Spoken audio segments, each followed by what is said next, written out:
Software as a Service, or SaaS as it's known, now represents the largest cloud computing segment in the world. Key component to any SaaS business is its support team and the products and services they deliver to their customers. In today's episode of the PrintPod, we take a look at the Infigo support team and we find out why they think they are different to other companies. So let's dive right into this episode. Please raise a ticket.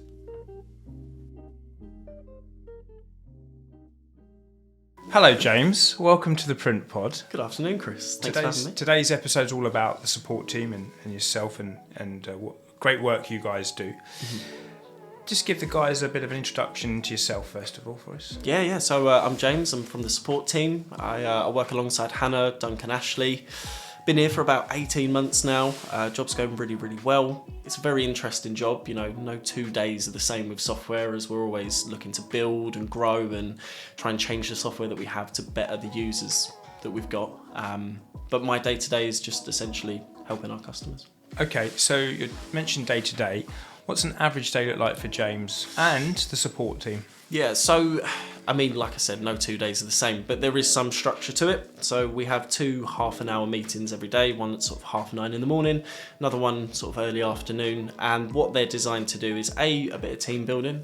So we always have a chat about what we've done the night before or how the day's gone so far. And then sort of the second half of that will be around issues or problems that we've got with any tickets, any pain points that we've got, anything that's blocking us from giving any advice that we need to the customers. Okay, got a bit of a cringy question for you. Okay, here we go. Have you, or how many times should I say, have you asked a customer to reboot? Do I have to be honest? This is an honesty piece, right? More times than I care to talk about, to be fair. And sometimes it works. Does it? Sometimes it's your last ditch effort and, clear your cache and all of a sudden it's working again. Is it true that 80% of all IT issues are fixed with Control-Alt-Delete? No, 90. 90, yeah. Okay. We'll move on. I said it was cringy, didn't I? So you're a hybrid worker, as you mentioned. Today you brought the whole support team into Infigo. Have indeed, yep. We're shooting some content about the support team and why you guys are different and the people behind the tickets, if you like. Yeah. What was the driver behind that for you? What was behind that idea? So me and Hannah, who is the manager of the support team, we were having a little chat about, support and what we feel we could do to show everybody our personalities and show everybody who we are. I think there's certainly a connotation about a support team being like a robot. We answer tickets and that's all we do, and we're not real people essentially. So for me, it was a case of let's come in, let's shoot some content, let's show off who we are, let's show off the personalities and that we're real people. Because I don't think a lot of support teams in the industry are doing that. I think they're just behind the computer and they're just words on the screen to most of our customers. So I'd really like to show off who we are as people. And hopefully move it on to sort of a webinar style about support where customers can come in and they can ask questions about our day-to-day goings on within the business and try and help give our stamp on Infigo on who we are and really show us off. Okay, that's interesting. How would let's put ourselves in the customer's shoes for a minute. They're raising a support ticket, and you receive that ticket. What's the ideal ticket look like for you, for James? What will enable you to help the customer better with how that ticket's constructed? So for me, it's all about information. Information is absolute key. If you imagine a customer raises a ticket, they might say to you, James, how do I disable my buy button on a product? I can give them the answer, but what typically I would want is the link to the product or the product ID, and then that way I can see which product they're talking about. And then if they don't have that, then I'm going to have to ask them, is it for one product? Is it for all products? And if it's either one of those, then it's another touch point on a ticket. So my ideal ticket would be something that comes in, has all the information that we need, maybe some screenshots. We offer it's not us, but we have a free service that we use called Loom that screen records for you up to 5 minutes. You can also commentate over that whilst you do it, so that can really help show us the issue. Okay. And if we can get more and more tickets like that, then hopefully the touch points on a resolution will be lower and lower. My ideal is a one touch point resolve. Wow, okay. So obviously you've got like snippet tools and things like that for screenshots, but if it doesn't quite fix the issue, then sometimes a screen share like Teams or Zoom or something like that can really help jumping on with a customer. Okay. Obviously not face to face, but you Close as you can get. Yeah, exactly. Yeah. And 𝐁𝐸desk is kind of source of truth for ticketing and articles. Yep. Why would you say ours or 𝐁𝐸desk is better, or our platform is better than others? Are we talking 𝐁𝐸desk or the platform? I would say how we use 𝐁𝐸desk as a business. Yeah. See, when I first started, 𝐁𝐸desk was just a ticketing system to me. You know, you had tickets that were open that needed looking at. You had pendings which you were waiting on holds, which might be development. But since coming to Infigo and looking at the help center for 𝐁𝐸desk has been huge. And that's not just for customers, that's also for new staff that are joining. So I think that's really important, that it's not just for customers, it's for everyone to go and view. But within that, the articles, again, since I've started, have grown and grown. So there's a really good help center that you can go through and find most info. But within those articles, you also have things like the YouTube video links for the Academy. So if a customer needs any information, the first point of contact that I would make if I was them would be the help centre, because the chances are they can find any questions related to what they're looking for. But if any further help's needed, then to get in contact. So you personally, I know you feel very strongly about the this support team, and it's, you know, it has a different offering to other support departments, and you feel obviously it's the best. Yep. And I can't disagree necessarily. Well, I can't, because, and it's not necessarily from what you tell me, but we speak to customers and they tell us, they're very forthcoming in telling us that. You know, I'm trying to get down to, like, why is it better than others? And I keep hearing about the Academy, and I keep hearing about the resources and things.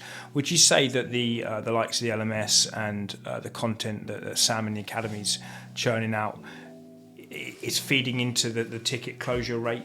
Yeah, definitely. Yeah, we've seen I wouldn't say a higher ticket closure because of it, but I think we're seeing less tickets. So in this scenario, less is more for us, because of the less tickets we get in, the more things that we can do behind the scenes. So I think when new customers join, and I think that's a massive worry for new customers, is I've got this brand new software, something I've never seen before. It does all of this stuff that the sales team has told me it does. How do I use it? Because even the most technical people could struggle because they haven't seen it before. So when we look at the LMS and what that can do, and we look at the Academy videos and the articles, it's just the biggest help that we've got here.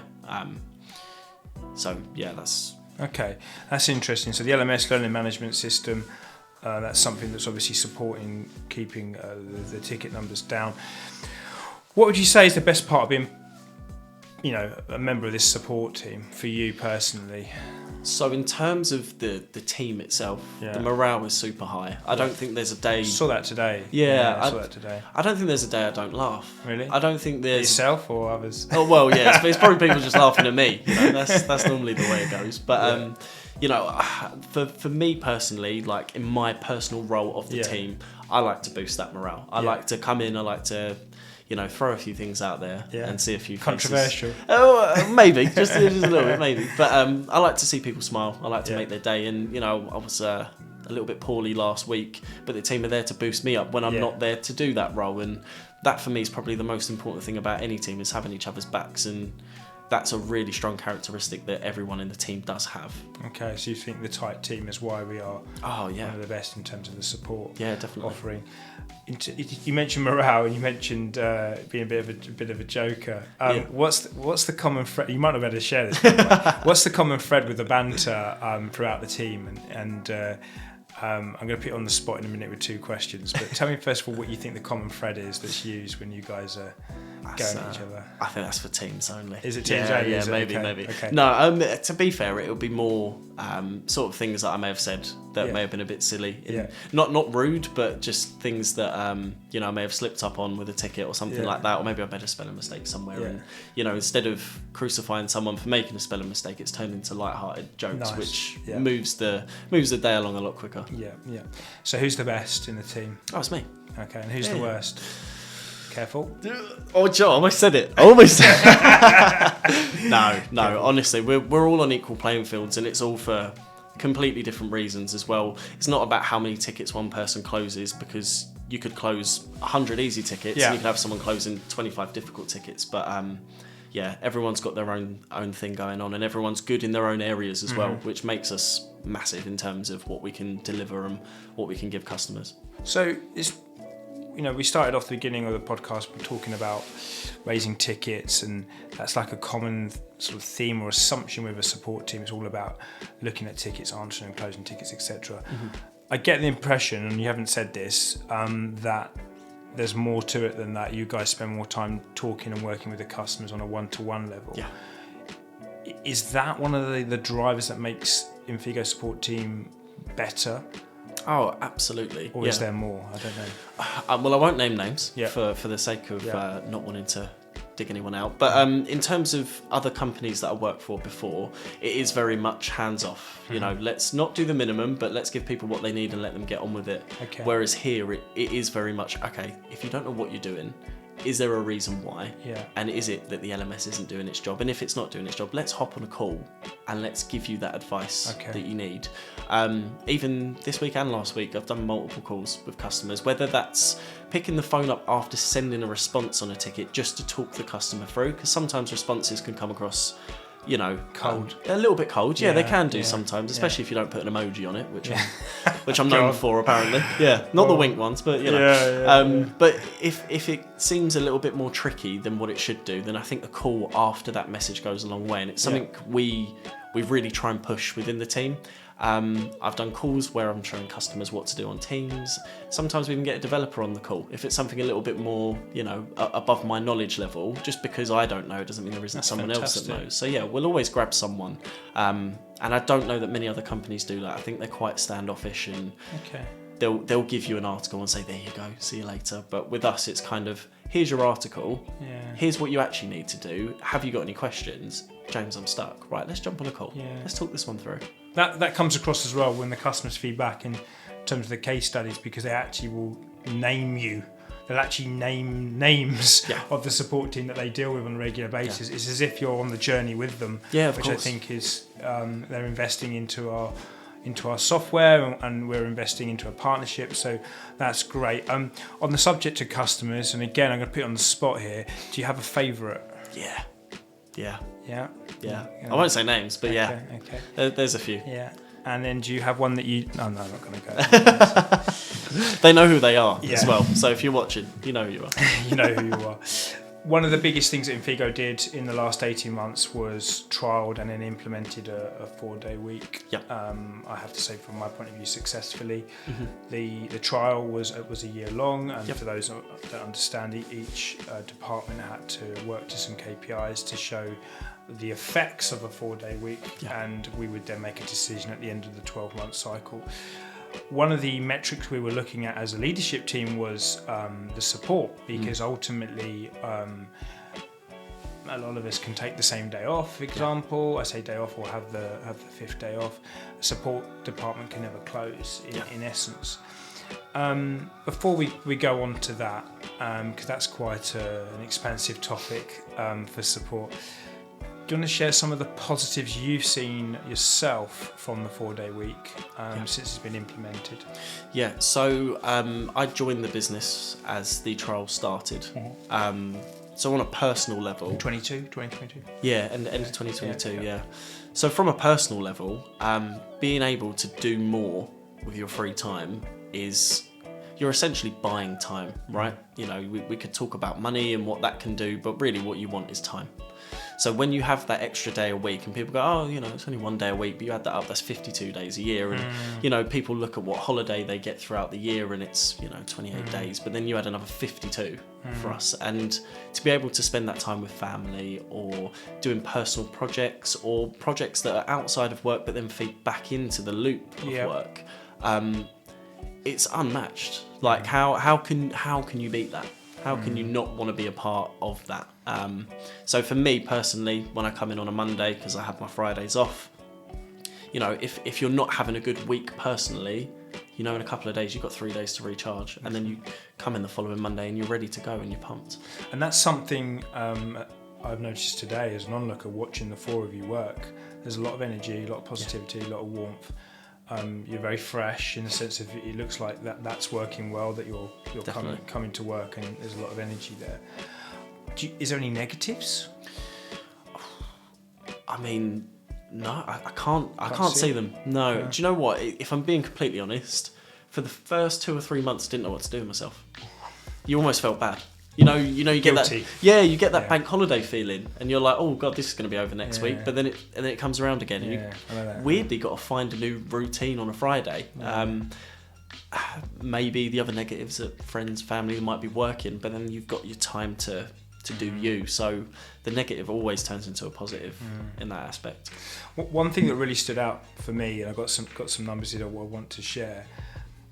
When we were looking at the trial, we were looking at response times, and we were looking at how we could close tickets or concern of tickets rising.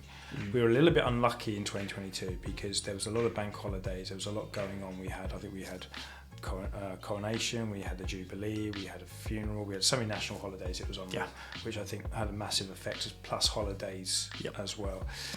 However, the numbers are quite staggering because we all expected response times to dip, but they've actually improved. And the reason I find this staggering as somebody that doesn't work in support and is an onlooker is that since 2022 we've added to the customer base. Okay, we know that Infigo, the development cycles are every 2 weeks, so we know that our development team are pretty superhuman and they're constantly evolving the product every 2 weeks. So not only is the support team dealing with an ever-growing number of customers, not only are they dealing with an ever-number growing of development inputs, but the response times has improved. The SLA number is 8 hours or 8 working hours for a customer for a response time. Yet we're averaging 0.1 to 0.3 of an hour. I mean, that is just staggering that the four of you managed to do that. So I guess really it does sort of make the point that the 4-day week is kind of irrelevant. It actually may have improved things in terms of quality over quantity. So I guess then my next question is, for you personally, how do you lay that week out? Because if you look at it on the surface, you've added half an hour to the support hours. So am I right in thinking that actually by going to a 4-day week, the customer now gets more hours of support a week? Essentially, Because the phones are still manned in essence. Monday to Friday, but now it's till 6 o'clock rather than 5 o'clock or 5:30. So I think it went up from 5 till 6. So essentially they're getting an extra 5 hours a week. Because it's not a case of we do Monday to Thursday and then customers are stranded on the Friday until Monday. We have that cover put in place. And that same cover that's in place on a Friday is the same that's on a Monday. So, people probably wouldn't notice too much difference. And I think when a company works for you, you would then in turn work for that company. I mean, those numbers are sky high and they're crazy, and it's quite scary because I don't want to lose them kind of numbers. And sometimes when you do so good, there's only one way to go from there. But in terms of what we do, I think the gratitude we have towards the business and how the business works for us in terms of that 4-day week. When it does hit Monday 9 till 6. You're in Monday 9 till 6. You're locked in and you're focused because you've got that freedom coming to you on that Friday, and that's what a business has chosen to give you. So then you put that back into the business. And I think a lot of people and a lot of companies would be worried about doing a 4-day week, and I could understand why, because of things like support levels. But actually, I think what you will find is that your employees will boost productivity because they want to get as much in as possible instead of spreading that out over 5. They're pushing all the time, and the cogs are always moving, and I think that's why we do so well. And it's interesting because, again, being on the leadership team and watching the process of the trial, and we looked at number of sales, number of leads, number of tickets, and all these different things. This was the one area I think, if we're all honest, we were concerned about. Not concerned that you guys aren't doing a good job, because you clearly are. The customers are raving about it or raving about you, but concerned with logically, is it possible? And obviously, here we are nearly 2 years on. The numbers have risen in terms of number of tickets, number of customers, number of development pieces. Yet we have a satisfaction rating that's the best it's ever been. So, very, very interesting. And I can see why you're quietly confident that this is one of the best support teams in the industry. Absolutely. I've been very lucky to be part of some webinars recently where we've invited customers of ours with partners to attend, and we open up the floor towards the end of the webinar for anyone who's on to ask the customer questions. One of the questions has come up recently on territory, so predominantly we have a lot of clients in the US. What would you say to a potential customer who's looking to join Infigo or take on the Infigo platform, who's concerned about support in terms of the location? And let's take North America, for example. Yeah, I mean, my advice, my words are not to worry. There's nothing for you to be concerned about. We have a big US customer base as it is, and it's working really, really well. Appreciate that the times that you log in and the times that we're logging out aren't matched up.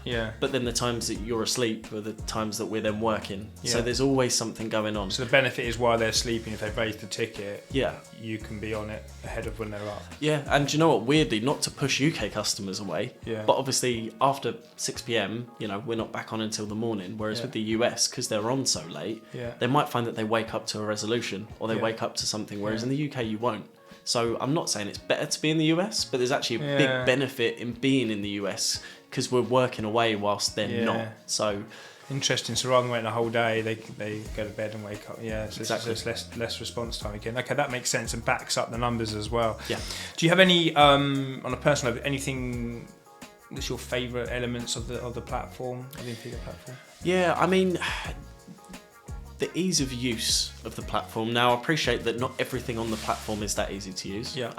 But there are so many good... It's a complex system. Absolutely. With a lot to offer, right? Exactly, and I think with any complex solution, you can end up going down a rabbit hole of making it way too difficult for the consumer to use, right? And then with Infigo, you've got both. If you're an absolute tech whiz, then great, you can go off and do what you need to do.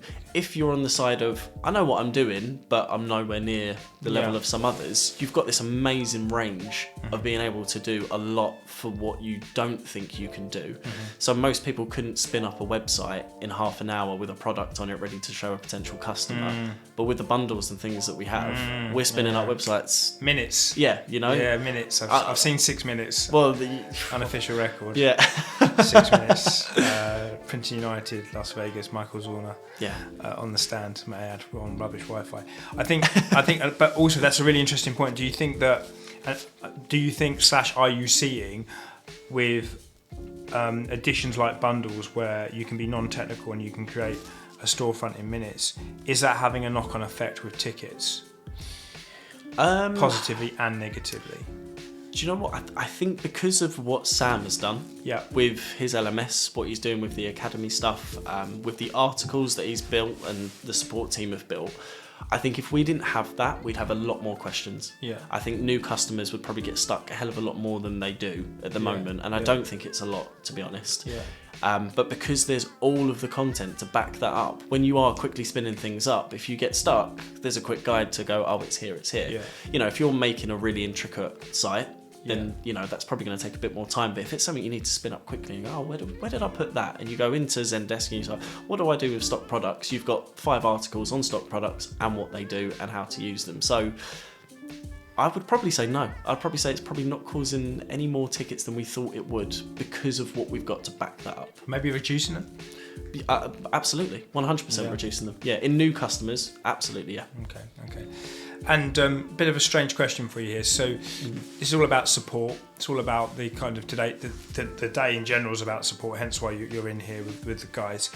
What would you say to a SaaS business, not necessarily in our industry, who are running a support team and maybe the support team isn't as successful as you guys? What advice would you give them, or what advice would you give the business owners, the business leaders on how they should build their support team? Do you know what? I think it's from the top down. Hannah's a fantastic manager, but I think that comes from her manager, and I think that comes from their manager, and then it comes right from the top, from the CEO. So it's not just about one person, and to be honest, it's not just about our team, because our team touches quite a few other teams within the business, and if they weren't all as helpful as us, then we wouldn't be the team that we are. So as much credit as we love to give ourselves, and especially me, there's other people, right, that are helping me out on that process. But that comes from the very top down, and I think culture is probably one of the most important things that you need. That good working attitude, and you've got to invest in your people, and the people will invest in you, and that's how I always view businesses, right? And I feel heavily invested in where I am. Nice. So I'm investing back into it, and I think I could speak to somebody in the front end team, or professional services as they're called, or the back end team, and the market. I could speak to anyone, and everyone will always say the same thing.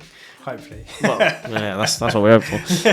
But that is why we are where we're at. And I'm not just going to big up support. I'm going to big up every team that we have, because I think every team is absolutely smashing what they're doing, and that all comes from a culture that's built from the top down. So I think everyone has a role to play. That resonates with me. As I say, we've spoken to many customers in the last couple of weeks on video case studies, and I always come off those calls or sessions feeling very proud when I hear people named customer success support, and then the customer will go out on a limb and actually name the previous vendor and say it's miles better than the previous because of this, and they would actually give your name, and it makes us feel really proud that we've got a support team like you guys, and customer success, and obviously Sam with the academy. So that does resonate, and today I've seen that firsthand. Just on a personal note to close off, is there anything you're looking to achieve this year, work related and personal? I mean, work related, as a team, as a unit, I think we're looking to better the numbers if we can, and you've given out some figures today, and it's hard to beat, but I think if we're always pushing that benchmark, then the standards never slip.